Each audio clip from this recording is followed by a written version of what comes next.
markaan caruurta ahayn waxaan ku ducaysan jirnay caruurnimada ilaahow marti keen si aan hilib u cunno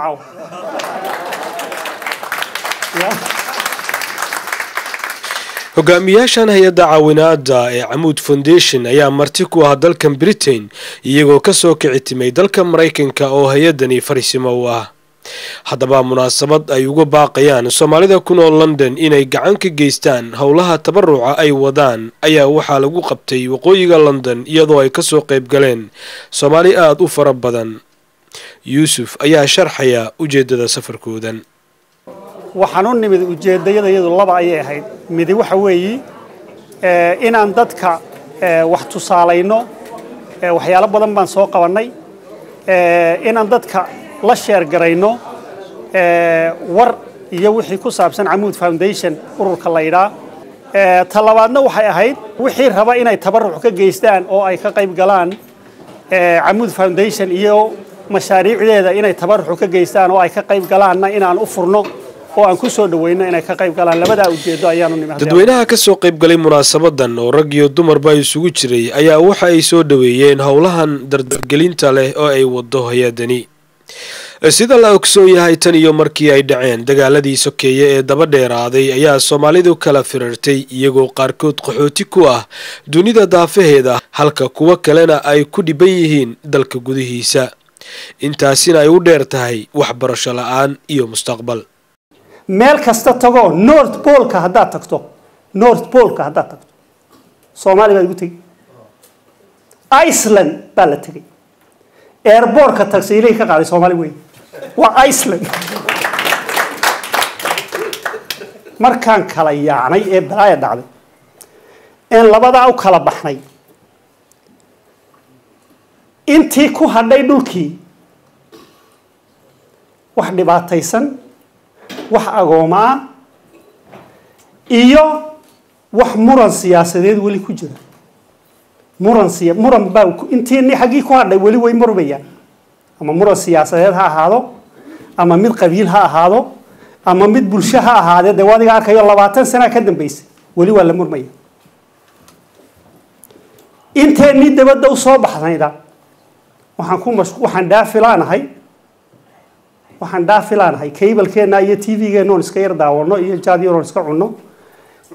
intaaba ma dhaafsanay inaga lafteena hay'adan tabaruceeda ayaa ka mid ah inay fangarayso jaamacadaha ugu waaweyn ee ka jira gudaha dalka Soomaaliya sida Amoud University, Muqdisho University, Jaamacadda Hargeysa iyo waliba jaamacado kale sida aad arkaysaan ardadan ayaa ka mid ah ardada ka qalin jibisa Amoud University oo ku taala magaalada Boorame markii dadweynaha ay u sharaxeen waxqabadkooda ayaa waxay ka codsadeen inay bixiyaan lacago tabarucaad ah dad aad u fara badan oo goobta fadhiyay ayaa markiiba la booday arjiyada la buuxiyo ee lacag bixinta waxaana indhahaygu ay qabanayeen dadkaasi inay ka mid ahaayeen dumarkii ka soo qayb galay iyadoo la ogsoon yahay in dumarkuna ay yihiin kuwa u dhiga fudud inay ka qayb galaan markay qayladhaan timaado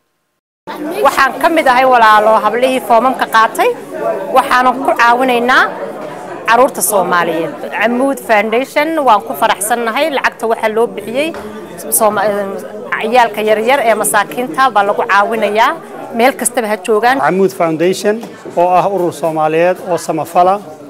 oo degan dalka Mareykanka wax qabadkiisuna aw gaarsiisan yahay mashaariic dhulka Soomaaliyeed inay wax ka qabtaan dhinaca waxbarashada dhinaca caafimaadka dhinaca horumarinta bulshada waxaan caawinaa agoomo fara badan oo xarumo Soomaaliyeed oo agoomo lagu hayo waalidkoodii dhinteen oo ku kala baahsan dhulka Soomaaliyeed oo dhan madaxa hay'adda ayaa dadka aad ugu mahad celiyay sida xilkasnimada leh oo ay waajibeen baaqooda dadka walaalaha ee Soomaaliyeed ee London jooga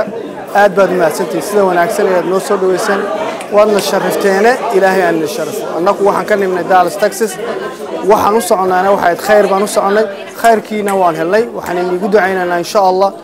sida aan annagu dadka masaakiinta iyo dadka tabaayaysan ee Soomaaliyeed meel kasta ay joogaan anu caawinano annakana noo soo sharifteen waad mahadsantihiin. hay-addan Camuud Foundation waxaa la aasaasay 12 sano ka hor 1998 waxaana xaruntoodu ay tahay magaalada Dallas iyadoo kamid ah gobolka Texas. maanta halkan waxay u yimaadeen inay kala qayb qaataan dadka Soomaalida ah si ay ula qayb qaataan caawinaadda ay ka bixiyaan gudaha dalka Soomaaliya. waxa sidoo kale ay ka qayb qaataan dhisidda iskuulada ama ba inay fangareeyaan ardada wax ku barata jaamacadaha ku yaala gudaha dalka Soomaaliya. dabcan tani waxay tusaale u tahay